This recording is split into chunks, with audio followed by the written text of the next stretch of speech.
Bem-vindo, Torturra, tudo bom? Salve, Dri, salve, Rovai, tudo bem com vocês? Prazer estar de Tudo volta aqui na jóia, FOM. mestre. E aí, meu irmão? Esse cenário do Torturra é sempre muito bonito, né? Agora você pegou um outro ângulo dele, né? Porque Não, você é que na ficava verdade mais ali. eu me mudei de casa, então agora eu estou com o meu Ah, mapa, que antes tinha antes os meus livros atrás, é, porque eu pensei que era um outro ângulo. Achei que você tinha. não, Massa, é um muito outro bonito. escritório. Legal, cara. Eu- Torturra, vamos começar por essa do XP. A gente tem muitos assuntos para tratar hoje, Vamos lá. inclusive essa tragédia, que eu já estou considerando uma tragédia, mesmo que não tenha acontecido a morte, né, do Bruno Dom Philip na Amazônia, mas eu queria começar por esse escândalo da XP. É uma coisa absolutamente bizarra, né, Torturra? Uma pessoa contrata uma pesquisa, registra no TSE e cancela por pressão dos clientes ou do governo, né, que é um dos seus clientes. É uma coisa que só na periferia do capitalismo mesmo acho que acontece, né? Eu acho que é mais uma das inúmeras provas, evidências e demonstrações de que tipo de elite financeira nós temos no Brasil e a que tipo de mercado, entre aspas, nós estamos submetidos, né? Eu acho que deixa bem claro. E tão grave quanto a censura, a auto-censura, que é esquisita porque estava registrada, né? Então deveria ter sido divulgada por uma questão óbvia, mas é o fato de que eles anunciaram que vão fazer só uma por mês agora, né? Então, e eu acho muito curioso Exatamente agora, Torturra, quer dizer, quando a gente precisa de exatamente mais agora que a pesquisa. eleição está chegando no seu Exato. limiar. Eu até achava estranho de que estava tendo tanta pesquisa do ano passado. Eu falava, nossa, bastante coisa, mas eu acho positivo. Eu acho muita pesquisa é muito melhor do que pouca. Mas eu achei estranho. Eu falei, nossa, quando chegar as eleições, eu acho que vai ter todos os dias, 2, 3 pesquisas. Os caras estão avisando que vão fazer menos. E eu acho assim, primeiro, eu fico pensando na Faria Lima, né, e nos cargos que esses caras têm, né, assim, acho que uma grande parte deles, e sobretudo a própria XP, eles se consideram analistas de risco, né? Imagina isso. Eles ganham uma fortuna para fazer análise de risco. E a gente está há anos vendo centenas de milhares de mortos, volta da fome, e acho muito simbólico que foi no mesmo dia que chegou esse dado de que da quantidade de brasileiros com fome, mais de 30 milhões de pessoas. Então, né, abaixo da linha da segurança alimentar no país. E é nesse mesmo dia que os investidores brasileiros, ditos investidores, que eu acho que eles não merecem esse nome mais, ficam preocupados com o resultado de uma pesquisa e que põe na frente o único candidato que está querendo colocar como prioridade a solução da fome para começo de conversa. Então, assim, não dá para chamar isso de investidor, né? Eu acho que é uma força muito parasitária dos recursos, do trabalho e da democracia brasileira, que essa altura do campeonato, analistas de risco estão fechados com o Bolsonaro. O fim da picada. Mas é isso, Rovar. Ainda bem que a gente tem muitos outros institutos de pesquisa. Mas o que me preocupa, francamente, não é a censura à pesquisa, porque ela em si pegou muito mal. E acho que acabou expondo mais a XP do que os números em si poderiam abalar as expectativas deles. Mas o que me preocupa muito é que você vê que tipo de suporte o Bolsonaro ele tem ainda caso ele provoque um tumulto democrático no país. E acho que essa é uma sinalização muito forte e que a gente tem que ficar muito atento como sociedade e se organizar, porque esses caras estão organizados. Não, você tem toda a razão. E uma das coisas que eu vi é que o agrobusiness é que tinha começado a ameaçar a XP a retirar contas dela. Então, assim, fala, ó, continuar com essas pesquisas e continuar com esses resultados, a gente vai tirar nossas contas do banco. Olha que coisa maluca, né, Torturra? Que pode acontecer com a Genial, que é da Quest, né? Que pode acontecer com, sei lá, com a Exame Ideia, aí da Exame lá, os caras não põem mais publicidade. Quer dizer, entra num nível de maluquice, né, que você pode vir a não ter mais pesquisas nos próximos dias, porque quem banca pesquisa no Brasil é quem tem grana, né? Quem tem grana são esses bancos, né, em geral. Exato. Eles se associam a um veículo de comunicação, alguém, para fazer esse tipo de pesquisa. É um sequestro da democracia pelo capital, né? É como o Prerrogativas está alertando, né? Como que você pode ter eleições livres quando você vê aí a influência do poder econômico já na divulgação de uma pesquisa, né? Interferência na eleição, né? Um abuso aí do poder econômico, né? E que se fosse simplesmente o poder econômico, se eles fossem apenas investidores, o que eles julgam ser, era de interesse deles que a informação fosse divulgada para que eles façam as suas análises de risco, entre grandes aspas, o cenário que espera o país. Mas isso é o obscurantismo puro, né? E assim, e se a verdade ofende os caras, a gente pode supor que eles vão ficar muito confortáveis com a mentira que o Bolsonaro já está anunciando, né? Que as pesquisas são mentirosas, de que as urnas eletrônicas não funcionam. E isso também um dia após aquele surto bizarro que ele teve, possivelmente o ataque mais feroz que ele fez ao Fachin, ao TSE, que já entrou na nossa rotina. Então, a gente tira sarro, a gente ri, acha que ele estava com muito medo, mas assim, ele está falando sério. E ele tem apoio. A gente está vendo esse apoio. E ele foi aplaudido por 400 empresários na associação comercial. As pessoas riram disso. Então, assim, ele não estava falando com o cercadinho dele, ele estava falando com parte do PIB brasileiro. E a gente vê nas próprias pesquisas de que lado que o PIB está. Né? Os empresários brasileiros estão massivamente com o Bolsonaro, o que para mim é uma atitude principalmente burra, porque é contra os interesses deles, empresários, porque a economia brasileira está indo para o vinagre, mas também mostra parte da natureza muito financista que os industriais brasileiros acabaram adquirindo nos últimos anos. Acho que o fato deles terem indústrias muito fracas, mas investimentos muito parasitários, eles se consideram empresários, mas às vezes eles estão só nessa jogada da Bolsa de Valores e desse esquema parasitário que o Paulo Guedes representa tão bem. Né? Então, quando a Faria Lima defende o Bolsonaro ou se acovarda diante dos fatos, a gente não pode esquecer de que o ministro da Economia deles é um representante da Faria Lima. Foi isso que foi vendido para o país e isso que eles consideram como uma política econômica, ainda assim, é desejável. Então, a gente tem que ficar bem atento. Não acho isso incidental, não. Eu acho um alerta sério para a gente, para a sociedade brasileira democrática, para a estabilidade política. Para a campanha do Lula, né? Quem está ali achando que vai ser fácil a vitória no primeiro turno, eu não duvido nada de ter depois esses editoriais do mercado financeiro se falando, não, escolha difícil, parte 2, né? Não dá para ficar tranquilo, né, gente? Não dá para ficar tranquilo. A gente tem que respirar um pouco mais aliviado do que eu imaginei, que a gente já está numa situação um pouco mais complicada em junho. Eu realmente estava achando que não ia estar um céu tão claro. Mas é isso, assim, eu acho que a gente tem um céu azul, mas o mar está revolto. Então é um clima muito complexo. A gente está com vento em popa, mas embaixo ainda tem um maremoto.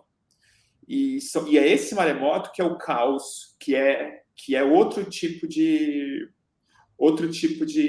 insegurança, que não é a da opinião do povo. Essa está bem clara qual é. Acho que está bem clara, mas assim, nós temos ainda instituições, associações, empresariado, imprensa, relações internacionais que ainda estão num mar bastante perigoso, eu acho. Eu concordo contigo. E Bruno, você tem muitos amigos ali na região amazônica, Eliane Brum é uma delas, né? E eu queria saber o que você tem de notícia para a gente do caso Bruno, teu xará, e Dom Phillips. Eu não tenho notícias mais do que, infelizmente, elas já estão públicas, né? Assim, a falta delas é o que nos aflige, na verdade. A dificuldade extrema de cobrir aquela região e a dificuldade extrema de localizá-los, né? Seja o que quer que tenha acontecido lá. O que eu estou acompanhando mais de perto, assim, são alguns repórteres que estão indo para aquela região. Um deles é o Dom Phillips, que é quase xará do Dom, que também trabalha para o Guardian, que está a caminho da Amazônia hoje e vai chegar lá na região onde eles desapareceram, muito corajosamente. E as notícias extremamente preocupantes, elas estão chegando também, e eu acho quase impossível para a gente desatar esse novelo, que é possível envolvimento da política local ali. A gente viu que o procurador parece ser o advogado do principal suspeito, caso tenha sido um atentado de verdade. E o prefeito e a polícia, a gente sabe o que isso significa, do que se trata aquela região, né? Os procuradores são os advogados do caso. Eu conversei hoje de manhã aqui com pessoas que têm essa... Eu achei muito estranho, né? A gente foi um dos primeiros veículos a dar isso ontem na Fórum. E o que acontece? Diz que eles são procuradores municipais. Então, nesses municípios pequenos, é muito comum procurador municipal, em todo o Brasil, procurador municipal pode advogar, né? E nos municípios pequenos isso é muito mais comum. E é muito mais comum que eles advoguem para tudo, né? Desde fazer divórcio, sabe? Coisas, né? Partilhas, né? Herança, etc. E diz que o salário desses procuradores para a média geral do judiciário ele é relativamente baixo. O que não é baixo em níveis de Brasil, obviamente, que é na faixa de uns 10 mil reais. Então, eles fazem esse tipo de coisa. Uma das pessoas com quem eu conversei, que me ponderou isso, né, me falava isso, eu dizia, ao mesmo tempo, num crime como esse, um procurador se apresentar na mesma hora para defender o criminoso é muito, muito bizarro. Muito bizarro. Me parece quase como um envolvimento do Estado, do município. Parece que como se fosse um defensor desse tipo, né, de criminoso ou de suspeito, para a gente colocar no devido lugar. De suspeito, que é de suspeito ligado a madeireiro, a gente da pesca ilegal, né, dos crimes por questões ligadas à terra. Cara, então, você vai procurar quem num lugar desse, Torturra? Quem? E com que segurança, né? Porque, assim, imagina, se foi um atentado de fato, e infelizmente a gente tem muita razão para achar que foi, a gente torce para que não, mas o tempo passa e a situação vai ficando clara e muito difícil. Se os caras são capazes de ameaçar e executar um atentado contra um funcionário público federal e um jornalista estrangeiro, você imagina a dificuldade que é você ser um procurador independente num lugar desse? Imagina você ser simplesmente um promotor a fim de investigar os gravíssimos crimes que estão acontecendo lá e movimentando muito dinheiro e gente muito perigosa. E aí é garimpo ilegal, pesca ilegal, que a gente fala pesca ilegal e fica parecendo que são peixes, pescadores que estão fazendo coisas ali. São peixes caríssimos, raros, que são comprados a preço de ouro, fora o ouro em si, fora a grilagem de terra e o narcotráfico, porque ali é a fronteira peruana. E Então, assim, eu acho que é difícil responsabilizar alguém nominalmente. A gente talvez nunca descubra o que aconteceu de fato, porque a polícia está toda comprometida, mas existe um responsável político por isso tudo, que é o presidente Bolsonaro.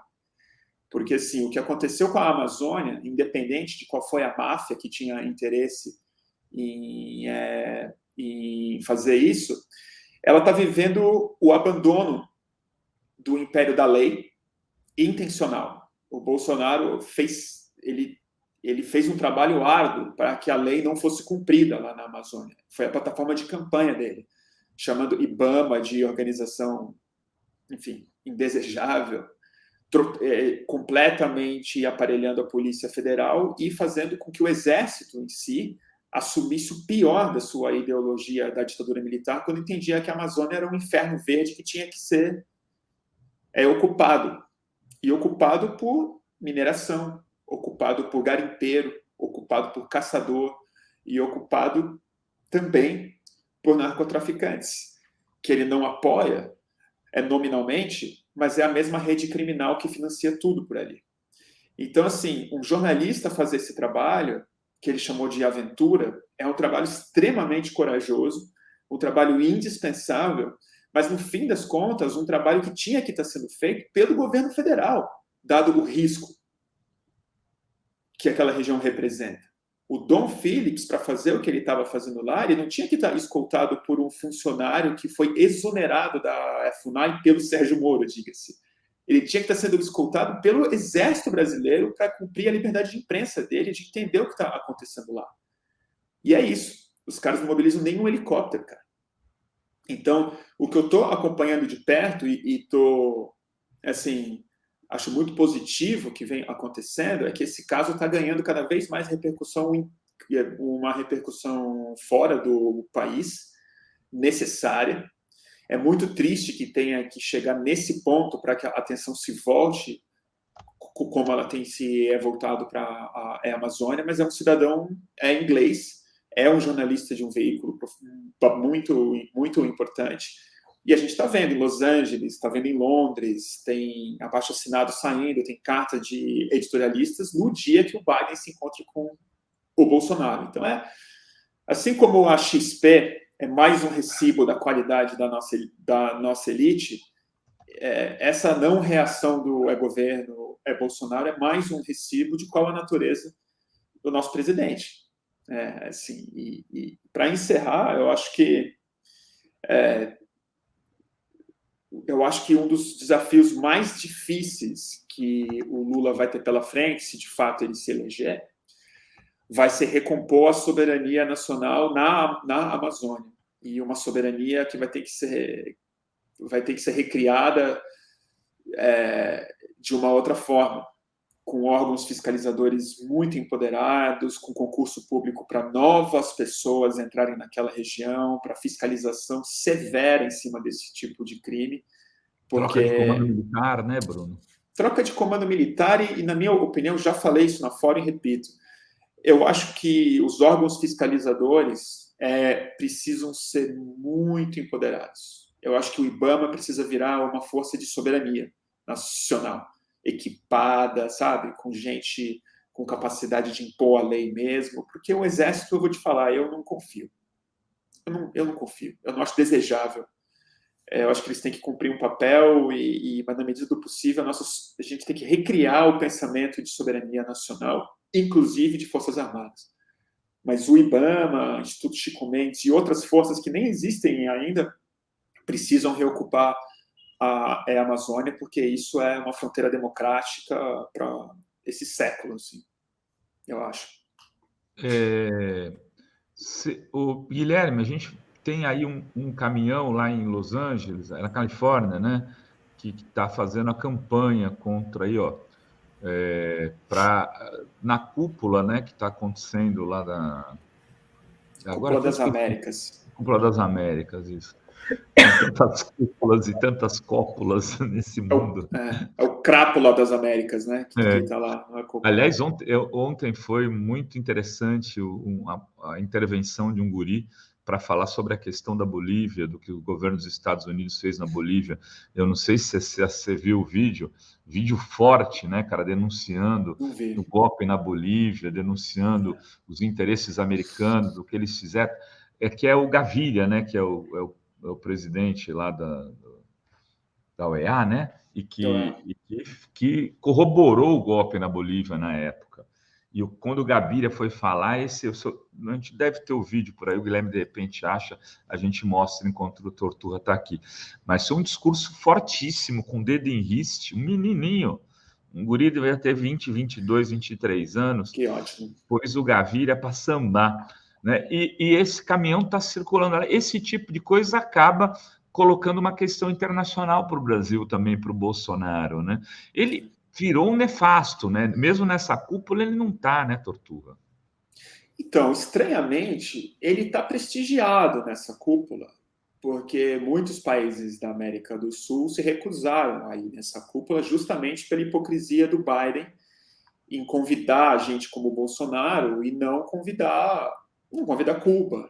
Nem Venezuela. Não convidar a Venezuela, que eles estão puxando o saco para ver se conseguem baixar o preço do petróleo, mas não reconhecem como um governo, ao ponto dessa altura do campeonato, 22, a porta-voz da Casa Branca fala que eles reconhecem o Guaidó como presidente da Venezuela. Essa altura do campeonato. Sei lá, 5 anos depois. O Guaidó. O cara nem deputado mais é. Nem assim, o que eles estão falando? O que eles estão falando? É uma doideira, assim. É tipo falar que o Jucá é presidente do Brasil, sei lá. Entendeu? Mas então, assim, a gente ainda, sei lá. E aí ele dá esse prestígio para o presidente, eu acho, o mais autoritário do continente, do nosso continente. Entendeu? É ele e o Ortega, entendeu? Que são, assim, em extremos diferentes, mas, assim, Bolsonaro é a fronteira melhor posicionada do fascismo mundial hoje. É ele e o Orbán. O Trump caiu, possivelmente volta, a gente não sabe, mas assim, o que sobrou daquela onda ultra-reacionária, e eu digo sem medo de errar que o Bolsonaro é pior do que o Donald Trump, em vários aspectos, entendeu? É o Bolsonaro.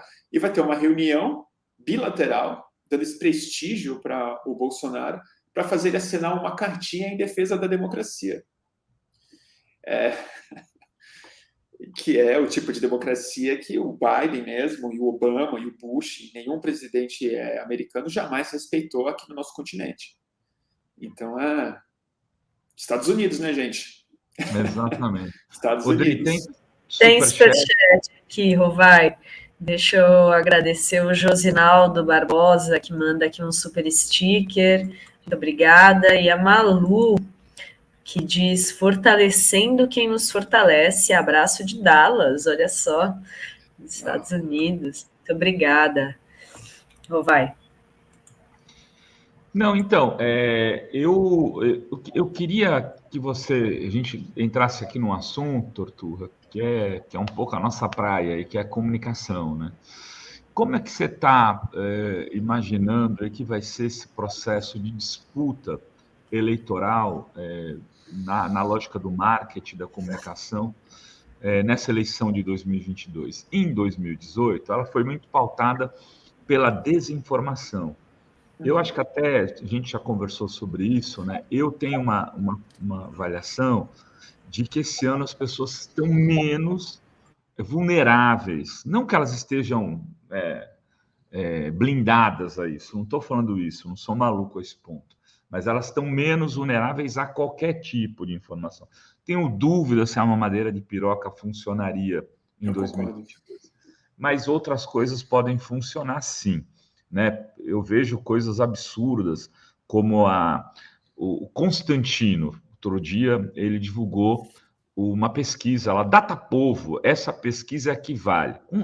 Aí é uma enquete de Twitter, feita como se fosse eu fazendo você, no meu Twitter, que é uma bolha, teu é uma bolha, e aí dava lá 60% Bolsonaro e tinha, sei lá, 30 mil respostas.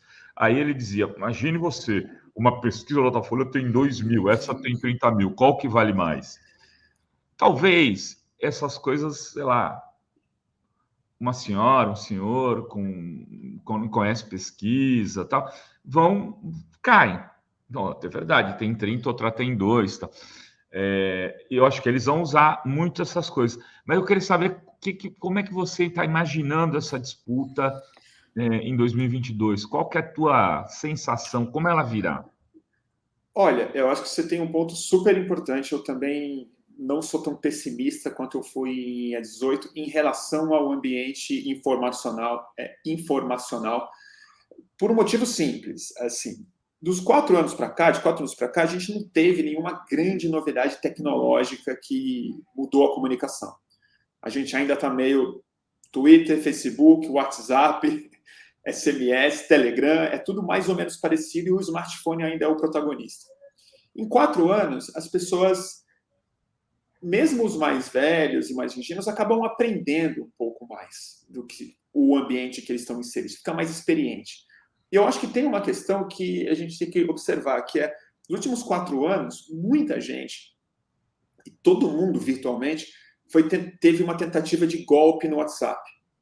Todo mundo foi obrigado a ficar um pouco mais desconfiado das informações que chegam no seu telefone pelas mesmas plataformas. Então, acho que as pessoas estão mais remediadas de que ali tem muita mentira acontecendo. Outra questão é que o Bolsonaro mentiu tanto e mentiu com tanta frequência e sobre coisas tão autoevidentes na realidade objetiva da vida das pessoas que ele foi minando a própria credibilidade dele dia após dia.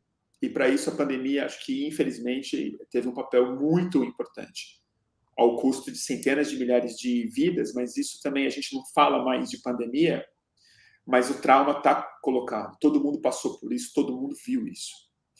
E eu acho que esse tipo de ingenuidade estatística que as pessoas podem ter numa enquete como a do Constantino, por exemplo, assim, ela pega bastante gente. Não é à toa que o Bolsonaro ainda tem quase 1/3 de votos da população brasileira. É gente pra cacete. Mas quem ainda está meio duvidoso, está no centro, está meio indeciso, mesmo que o Constantino fale que essa pesquisa faz do dia dele é mais válida, essa pessoa tem o próprio datapovo dela. Essa pessoa tem vizinhos, essa pessoa anda na rua, essa pessoa fala com as pessoas e ela está vendo que tem muita gente que vai votar no Lula, tem muita gente que abandonou o Bolsonaro, tem muita gente que está revoltada com o Bolsonaro. E eu acho que tem uma outra vantagem no nosso ambiente de comunicação, que a gente menospreza, porque a gente é criatura digital, a gente passa o dia na frente de uma tela e a gente perde essa dimensão. Mas o alívio da pandemia devolveu às pessoas a rua, a troca pessoal, a troca interpessoal, com muita nostalgia, com muita vontade, com muita alegria, novamente, as pessoas poderem se reencontrar. E acho que o boca a boca, essa conversa, essa fala pessoal das pessoas e da troca de experiências reais com o preço das coisas, com as mentiras do Bolsonaro, com as histórias da pandemia, com a vacinação, com tudo que a gente está vendo na nossa vida real, na nossa vida virtual, isso eu acho que vai ser o grande definidor dessas eleições. E sobre isso, eu vou fazer o merchan aqui. Tem um livro ótimo aqui que fala sobre esse ambiente da comunicação, que eu acho que é muito esperto esse. Não, mas eu realmente acho esse livro super esperto, super importante. Acho que ele tem que ser melhor. Cheio de figurinhas. É cheio de figura, é muito didático mesmo. E ele é uma coisa que faz falta, que ele não é um livro de análise. Ele tem análise, mas ele é um livro de tática, prática, muito aplicada mesmo, para esse ambiente da comunicação. Porque eu disse isso para vocês numa outra entrevista e repito, não é a lição dos marqueteiros. Eu também acho. Não é. Eles vão ser importantes, mas essa... E a gente vê isso, a gente vê os exemplos... Eu não quero nem falar do Ciro Gomes muito, mas eu acho emblemático e paradigmático assim, o fato de que quem debate hoje não são os candidatos, são os eleitores. Os candidatos, eles são pivôs, são totens, são tipo, emissores de recados e mensagens, mas quem debate, quem fica no boca a boca, já não são mais os candidatos entre eles, são os eleitores full-time, na rua, no Zap, no Twitter e tal. E são essas estratégias, essa clareza de ação, como você argumenta, o que você argumenta, qual é o seu posicionamento, isso define muito mais uma campanha do que o slogan que vai ser criado para o Bolsonaro, ou para o Lula, ou para o Ciro Gomes, ou para a Simone Tebet. Você chegou a ver aquele vídeo do Bolsonaro com os jovens, falando que o Brasil vai ser uma grande nação? Eles apostavam que com aquele vídeo, Dri, com aquela campanha de TV do Bolsonaro, eles cresceriam em 5% nas pesquisas. Eles achavam isso? Não deu certo, né? Tipo o mesmo cálculo do Paulo Guedes, né? O Brasil vai crescer 7% no ano que vem. Tira da cabeça, né? 5% eles achavam. Imagina, né? Tem um superchat aqui da Fernanda. Ela diz: petistas estão compartilhando post com estrela do PT e um número de Whats para denunciar quem chamar o Lula de ladrão. Pessoas comuns também serão processadas. Eu não sei disso, não. Mas não sei se pessoas comuns, por chamar o outro de... se for processar gente comum, por chamar o Lula de ladrão, no sistema. Vai ter um colapso no sistema judiciário brasileiro. Exatamente. E a Gabi Graundens diz: quer dizer que o Ciranha não é uma boa estratégia? O Ciranha é uma das coisas mais bizarras que... eu acompanho a eleição, Bruno, desde 82, era molequinho, mas como meu pai, ele tinha uma militância política, ver a democratização e tal. Então, meio que dentro de casa, a gente tinha lá os candidatos a vereador que iam lá falar com meu pai, aquela coisa. Cara, eu não me lembro, eu vi coisas absurdas na vida. Mas, assim, estapafúrdias para serem estapafúrdias. Né? Como campanha do Aerotrem, essas coisas meio bizarras. Mas Ciranha, de um candidato com chance, cara, assim, com algum nível de história política, eu nunca vi algo tão imbecil, cara. Mas assim, eu vou ter que ser solidário nessa hora com o Ciro Gomes, apesar da turma boa estar me perseguindo há semanas já. Mas é que é o seguinte, o Ciranha não foi uma criação do Ciro Gomes. Sim, ele, retuita um fã. E a base da campanha do Ciro Gomes é com os fãs dele. Ele só tem essa estratégia, produzir o conteúdo, ser um youtuber, ser um influencer, ser um cara que pauta essa turma deles, e ele precisa reconhecer esses caras e dar esses retweets. E aí tem esse cara que faz essas animações, que o Ciro Gomes compartilha, achando genial, legal pra caramba. Mas então, o Miguel do Cafezinho, ele foi pesquisar. Esse cara criou o perfil recentemente, sabe aqueles cara que parece que é de campanha? Então, criou faz pouco tempo, tem um nome já ligado, entrou a turma boa, o cara ninguém sabia quem era, já tá todo mundo espalhando, então parece que é assim. Eu vou te falar, é meio estranho mesmo. Mas não vou acusar, não vou falar que é alguma coisa, porque eu não sei. E também não me importo muito, mas assim, eu tô sofrendo há semanas ataque dos caras, assim, dedicado. Eles trabalham, assim, eles querem e tal. Não, eles montaram um vídeo a partir de uma entrevista que você deu aqui na Fora. Uma coisa criminosa, assim.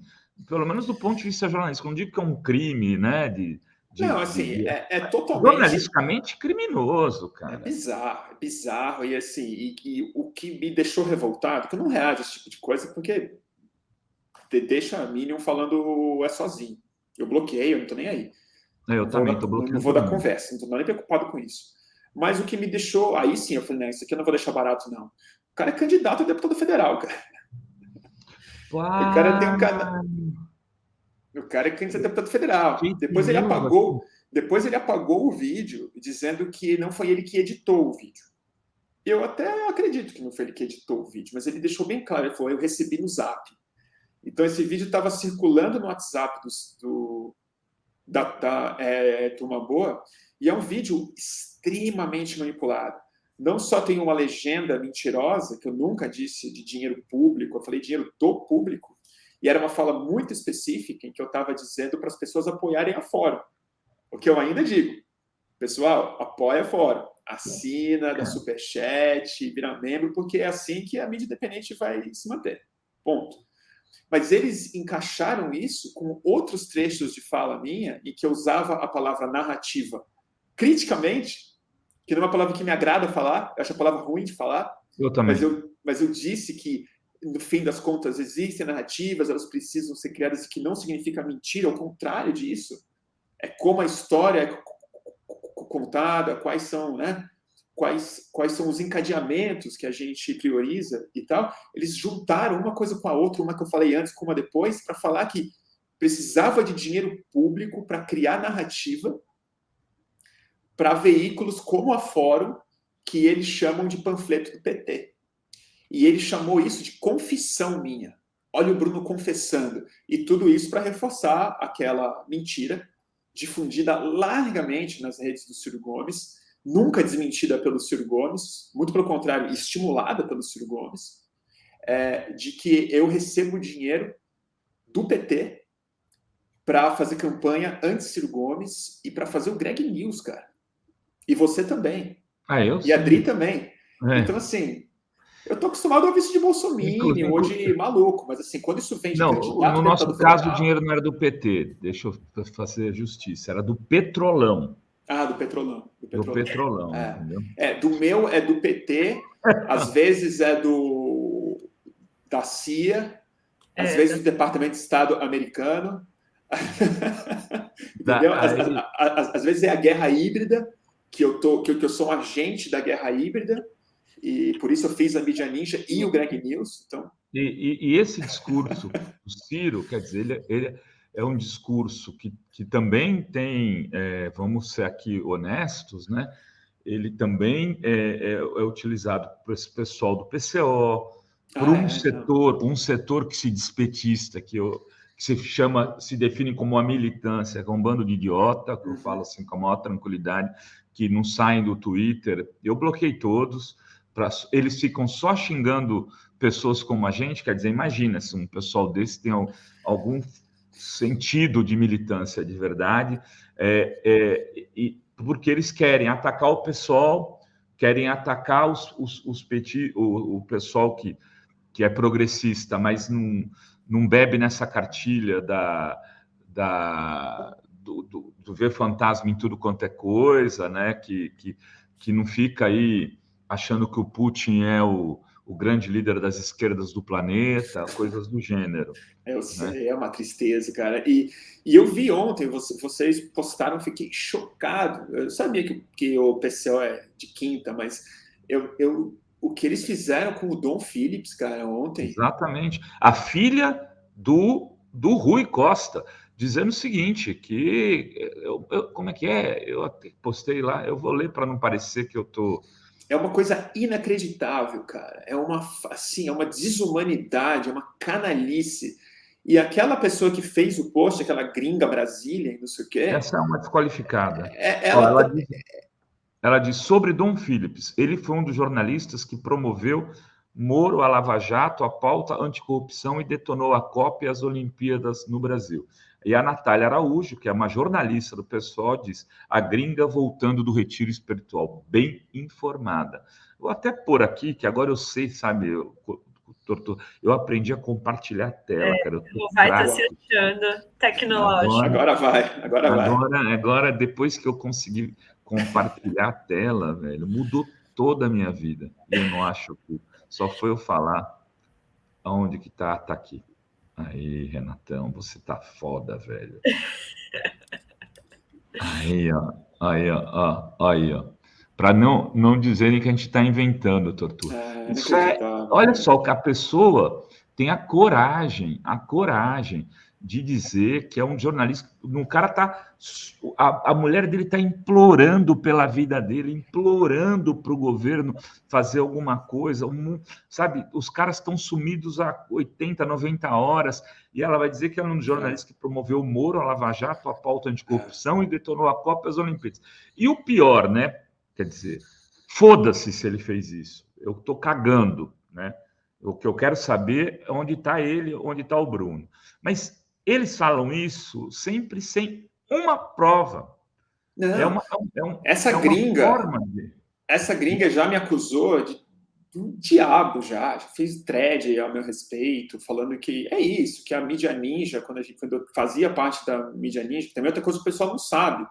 Eu saí da mídia ninja tem quase 10 anos. É isso que eu ia falar, faz uns 10 anos, né, Bruno? Eu saí em 2013. Eu saí em outubro de 2013 para montar o Estúdio Fluxo, mas ainda acham que eu tô e tal. Mas, assim, acusando das coisas mais doidas. E fazendo conspirações, relações, porque eu tuitei não sei quem, basicamente dizendo que todas as organizações ambientais do Brasil, a começar pela articulação dos povos indígenas, tá?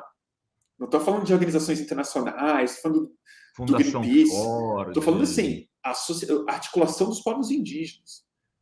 Um dos movimentos sociais mais importantes do mundo, digo eu, assim, mesmo. Resistência política real, entendeu? Antropológica, étnica, ambiental. Acusando eles de serem agentes do imperialismo e da nova ordem mundial e tal. E é isso, achando que o Putin é a salvação da pátria, sei lá. Muito estranho. E o PDT ganhou aí um grupo aí que é duguinista, acho que é Quarto Movimento, Pois é. coisa. E os caras estão ganhando muito espaço, né? Tem candidaturas aí, tem um tal de comandante, o cara da Marinha, acho que Farinazo, uma galera que está nessa linha, né? Que é uma linha que namora a extrema-direita, como o PCO, né, Torturra? O que eles estão fazendo agora? Fazendo live com esses caras da extrema-direita brasileira. O Monark, a Jovem Pan, o Bolsonaro pediu para a página do PCO continuar no ar. Quer dizer, imagina, se ele pedisse para dar fórum continuar no ar, eu tirava. Eu não precisava nem do Supremo Tribunal Federal fazer isso. Fala, se ele está pedindo, eu vou tirar. Não vale mais a pena fazer jornalismo. Não, tratar o Dugin, né? O Dugin como um farol de alguma coisa, essa altura do campeonato, assim, realmente é lamentável, né? Assim, e o PCO, vou te falar, ele ainda compartilha a rua com a gente, que para mim é uma das coisas mais trágicas que tem, assim, é o fato de que eles são, na verdade, eles são só um agente de propaganda ali, né? Que, tipo, eles chegam com o maior painel de todos, colocam na frente do carro de som, tumultuam tudo, e a foto que sai na Rede Globo é escrito PCO, porque não tem escolha, não tem outro ângulo para ser feita essa foto. É uma puta vergonha. Eu estou muito preocupado, porque uma parte importante do nosso meio mesmo, de comunicação independente, de veículos e tal, está caindo nessa. Cara. Tá. Entrou nessa linha, alguns eu acho que por falta de clareza, outros por esperteza demais, que a esperteza acaba quando é demais, acaba comendo o dono, né? E aí agora tá todo mundo também, o Supremo veio, então deixa eu me esconder aqui, vamos tirar os caras, tá? Até outro dia tava dando maior espaço para os caras e deixando eles bater nos jornalistas como eu, Sinara Menezes, você, Mauro Lopes, o próprio Pedro Zombardo, o Kiko, e vários estavam apanhando e tendo gente saindo na foto com eles. E aí também não só de movimento dos meios de comunicação progressistas, muita gente, inclusive, do movimento social, que achava que esses caras eram bons porque tinham defendido o Lula. Cara, eles sequestraram a imagem do Lula, né? Eles estão tentando se lavar usando o Lula, né? Como se o Lula fosse um sabonete, um shampoo. Para eles, tudo que eles fazem de errado, eles se lavam falando Lula, Lula, Lula, Lula. É muito estranho, né? Pai, deixa eu ver aqui. A Nina Puglia está falando que o Aldo Rebelo estava no Brasil Paralelo. Veja só. É isso. O Aldo Rebelo se tornou isso. Cara, eu respeitava muito o Aldo, mas eu acho que ele é um cara de direita hoje. Eu sei que você respeitava. Eu perdi minhas experiências com o Aldo Rebelo há muito tempo. Mas quando saiu aquela matéria na Veja, um comunista de respeito, uma coisa assim. Não, mas eu perdi nesse mesmo momento que você, eu acho, que é quando ele começou na questão ambiental ali. Aquilo para mim, na hora que eu lembro que ele falou, mas está fazendo aquecimento global? Como assim? Tá mó frio aqui em São Paulo. Não dá mais. No Twitter. Já estava estranho aquele nacionalismo tonto dele há muito tempo, de Saci, com a que era uma coisa meio... de Tudo termos bem, em ralo inglês. termos em inglês, que ele queria proibir, na verdade. Que eu até entendo que tem uma coisa muito cafona mesmo, de tudo em inglês, eu acho ridículo. Mas assim, o cara queria legislar a respeito disso, que é o fim da picada. Mas o Aldo Rebelo, há muito tempo, ele está se encaminhando para essa paranoia de que as organizações ambientais, o ativismo ambiental, o ativismo indígena é fachada para imperialismo, puro e simples, que não existe genuíno, que não existe nada autêntico nos movimentos ambientais, que é o fim da picada. E ele foi um dos caras que fez uma das defesas mais predatórias a respeito de Belo Monte. E estranhamente, eu acho que esse foi um dos grandes pontos que o aproximou do Ciro Gomes. Justamente nessa visão anacrônica, desenvolvimentista, antiquada sobre o patrimônio nacional brasileiro e o patrimônio natural brasileiro. Então, mas é isso, o Aldo Rebelo virou esse protagonista da campanha do Ciro, que, aliás, é uma das coisas que eu... Aqui estou de novo falando do Ciro Gomes, mas que eu acho que os eleitores do Ciro avaliam muito pouco, que eles amam o Ciro, e eles acham que o Ciro é o homem ministério, né? Ele vai ser ministro de tudo, porque ele entende de tudo. Mas eles não conseguem imaginar qual seria o gabinete do Ciro Gomes. Quais são os correligionários reais que estão ao lado do Ciro Gomes? Infelizmente, as pessoas mais próximas dele hoje é gente bem perigosa e estranha, cara. Que é Aldo Rebelo, entendeu? Que é isso, tá fazendo a narrativa do Brasil é paralelo. O cara não foi no Brasil Paralelo para debater, para brigar com os caras. Ele foi no Brasil Paralelo para falar sobre nacionalismo, sobre o globalismo perigosíssimo que está entrando no Brasil e tal. Não fez uma crítica ao Bolsonaro, nenhuma. Esse cara é correligionário do Ciro Gomes e seria ministro do Ciro Gomes. Cabo Daciolo, a mesma coisa. Ficam falando que é de preconceito religioso nosso. Vocês já viram o Cabo Daciolo falando mesmo? Eu vi, e eu vi o que ele falava sobre homossexuais e fiquei absolutamente abismado vendo aqueles tweets do David e, pior ainda, vendo a defesa que o... Oh, meu Deus, o marido dele, o jornalista... O Glenn fez atacando aqueles que criticaram David de racistas e homofóbicos, porque discordar agora de alguém que é negro ou homossexual é racismo e homofobia. Quer dizer, quem era homofóbico, Glenn, era o Cabo Daciolo, que se tratava como doença. Eu confesso que eu não vi os comentários que o Glenn fez. Cara, são 2 tweets horrorosos. Eu confesso que eu não vi. Mas é muito estranho, é muito triste, né? Tudo muito triste o que está virando o PDT, e acho uma pena para pessoas que são legais. Outro dia eu vi aqui na Fórum vocês entrevistando a Duda, pessoa super legal, super muito interessante. Legal. Tomara que ela seja eleita para qualquer cargo que ela se propõe. Acho uma figura importante hoje em dia, no país, em Minas principalmente. Mas, assim, vai começando a prejudicar essas pessoas, porque se eu fosse mineiro, eu ia hesitar muito em apertar 12, sabe? Porque eu realmente não sei o que o partido vai fazer se o Lula for presidente. Porque se for olhar pelo discurso das suas lideranças principais hoje, vai ser um partido de oposição? Vai ser um partido que vai entrar na base para recompor o país? Ou vai ser um partido que vai tentar prejudicar o sucesso do governo do Lula? Então, eu não daria meu voto para um candidato do PDT hoje em dia. Só porque é o PDT, não por causa do candidato. E sim, então isso é muito, muito triste. Perigoso mesmo. Eu quero dizer que eu já votei no PDT, inclusive. Só que, assim, do jeito que essa militância nos ataca hoje, fica muito difícil. Bruno, teu destaque final aí, a gente já está com o Fernando... Deixa eu só ler uns superchats antes, que inclusive tem alguns aqui para o Bruno. A Zumira Rodrigues diz, Bruno disse tudo, excelente essa entrevista. Obrigada, Zumira.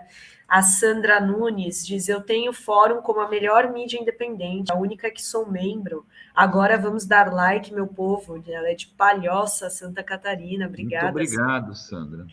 A Mirtz Lacerda manda aqui um super sticker, muito obrigada. A Fernanda DS, que falou sobre aquele post que os petistas estariam compartilhando para processar quem fala que o Lula é ladrão, ela disse que está denunciando uma fake news, a gente entendeu aqui. E o César Rodrigues, dos Santos, ele diz que o Rui Costa Pimenta vai no podcast do Monark hoje, é verdade.